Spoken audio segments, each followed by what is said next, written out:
I think both of us can agree that a precious Palestinian baby in the West Bank has exactly the same value as a precious Jewish baby in Tel Aviv. And therefore, when we talk about evenness at the moral and spiritual level, you come out of the rich Judaic tradition, I come out of a rich Christian tradition. We overlap in that regard.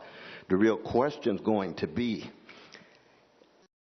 commitment to security for precious Jewish brothers and sisters in Israel can never be predicated on an occupation of precious Palestinians. If we're concerned about security, it seems to me, we're going to have to talk seriously about occupation. Now, I don't know whether you would allow the use of that word. You know, New York Times said we got to put it in inverted commas. You know what I mean? No, occupation is real. It's concrete.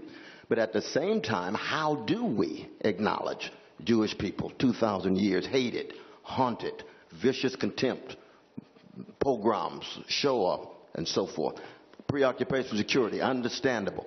Palestinians, made in the image of God like anybody else, wrestling with occupation for 50-some years, demeaned, devalued, dominated, exploited.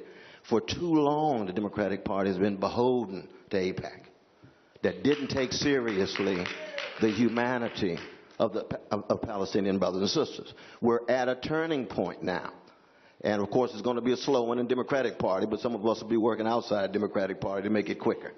That's why I support the BDS, not because I think it's anti-Semitic. We've got to fight anti-Semitism, anti-Jewish hatred. It goes hand in hand with every Christian civilization, and many Islamic civilization is wrong, it's unjust, but that cannot be the excuse of in any way downplaying the unbelievable misery that we see in Gaza, in West Bank, and other places. So my first question would be, would you argue for the use of the word occupation in the platform?